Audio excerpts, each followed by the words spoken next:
Hello all, welcome to my YouTube channel.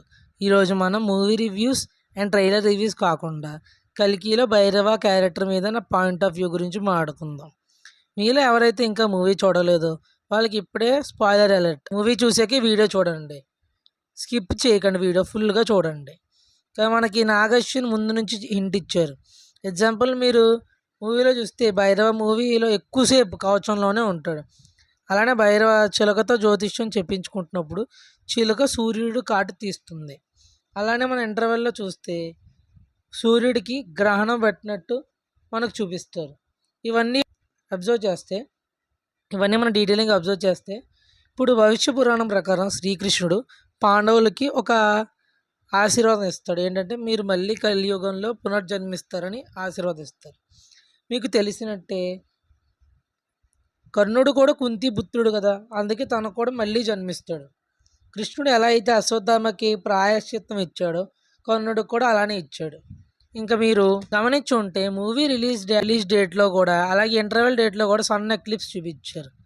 అంటే సూర్యుడికి మొత్తం గ్రహణం పట్టినట్టు. అంటే దీన్ని మీరు క్లైమాక్స్ డైరెక్ట్ చేస్తుంది. సూర్యపుత్రుడు అయిన కర్ణుడు మళ్ళీ పునర్జన్మిస్తాడని దానికి సంకేతం. వల్ల భైరవ మీద చక్రం పడుతుంది. అది ఇంకేదో కాదు, మహాభారతంలో కర్ణుడి రథచక్రం. అది భైరవ మీద పడినప్పుడు భైరవ అంటాడు, ఏదో మారింది అంటాడు. అప్పుడే మనకి విష్ణుదేవుడు కూడా తన నగలన్నీ మెరుస్తున్నట్టు చూపించి ఇంటర్వెల్ అని ట్యాగ్ వస్తుంది. అలానే మీరు అశ్వత్థామని రాయి అడుగుతాడు, ఈ కర్ర ఎందుకు, మనం వేరే ఆయుధం తీసుకుందాం. అప్పుడు అశ్వత్థామ అంటాడు, ఇది యుద్ధంలో నా సోదరుడి కర్ర అని. ఆ కర్ర ఇంకేం కాదు, ధనస్సు. మామూలు ధనస్సు కాదు, అది కూడా విజయ ధనస్సు. అది గాంధీర్వంతో సమానమైనది. అది కర్ణుడు యూజ్ చేస్తాడు మహాభారతంలో 17వ రోజున. పురాణాల ప్రకారం తారకాసురుణ్ణి శివుని కుమారుడైన కార్తికేయ స్వామి చంపిన తర్వాత తారకాసురుని ముగ్గురు కుమారులు చాలా సంవత్సరాలు తపస్సు చేసి బ్రహ్మను ప్రసన్నం చేసుకుంటారు. వాళ్ళు 3 అజేయవంతమైన శాశ్వతమైన కోటలు వరం కోరారు. కానీ బ్రహ్మ ఏది శాశ్వతం కాదు అని అంటారు. దీనికి ఆ ముగ్గురు సోదరులు ఆ కోట నగరాలని వరంగా అడుగుతాడు. బ్రహ్మదేవుడు కూడా వరం ఇస్తాడు. 3 కోటలు ఉంటే ఒకటి వచ్చేసి లోహం, రెండోది వచ్చేసి బంగారం, మూడోది వచ్చేసి వెండి తయారు చేసి ఉంటాయి. దీనివల్ల రాక్షసులు దేవతలపై అణిచివేత ఎక్కువైపోయింది. దీనికి పరిష్కారంగా దివ్యమైన ముహూర్తం అప్పుడు 3 ఒక చోటే ఉన్నప్పుడు ఆ 3 కోటల్ని ఒక దివ్యాస్త్రంతో మనం వాడిని నాశనం చేయొచ్చని బ్రహ్మదేవుడు చెప్తాడు. అందరు దేవతలు కలిసి అప్పుడు దేవతలందరూ కలిసి ఈశ్వరుడి దగ్గరికి వెళ్తాడు. ఈశ్వరుడు, నేను తప్పకుండా రాక్షసుల్ని వధిస్తా, కానీ నాకు ఒక రథసారథి ఆయుధం కావాలని అంటారు. అప్పుడు రథసారథిగా బ్రహ్మదేవుడు, అలానే బాణం కింద విష్ణుదేవుడు ఒప్పుకుంటారు. అప్పుడు దేవతలకు ఆయుధాలు తయారు చేసే విశ్వకర్మ విజయధనస్సు తయారు చేశారు. దానితో ఈశ్వరుడు 3 కోటలను ఒకేసారి నాశనం చేశారు.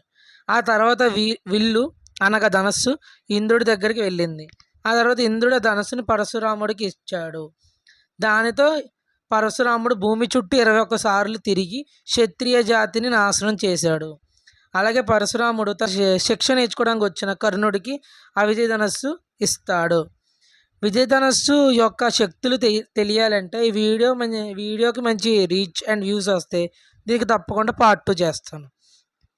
అలాగే మీరు కల్కి లాస్ట్లో చూసినట్టు కమల్ హాసన్ ఆ ధనస్సుని ఎత్తినప్పుడు తన వెనకాల మనం 6 చేతులు చూస్తాం. అది గాంధీర్వం అనగా బ్రహ్మదేవుడు దాన్ని తయారు చేశాడు. అది దేవతలు ఎత్తగలడు.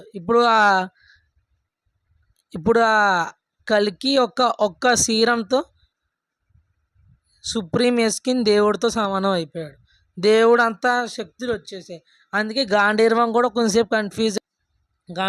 కన్ఫ్యూజ్ అయింది. అందుకే యాస్కిన్ ఆ ధనస్సుని ఎత్తగలిగాడు. ఇక మీరు చూడాలి, కల్కి పార్ట్ 2లో కర్ణుడు వర్సెస్ అర్జునుడు మళ్ళీ మొదలవుతుంది. ఆ 2 ధనస్సులు మళ్ళీ ఢీకొంటే మళ్ళీ కొత్త యుద్ధం మొదలవుతుంది. మళ్ళీ వచ్చే వీడియోలో కలుసుకుందాం. Bye bye. అకస్మాత్ మీకు మహాభారతంలో ఏదైనా క్యారెక్టర్ వస్తే ఏ క్యారెక్టర్ మీరు చూస్ చేస్తారు? ఫేవరెట్ కన్నా అర్జున.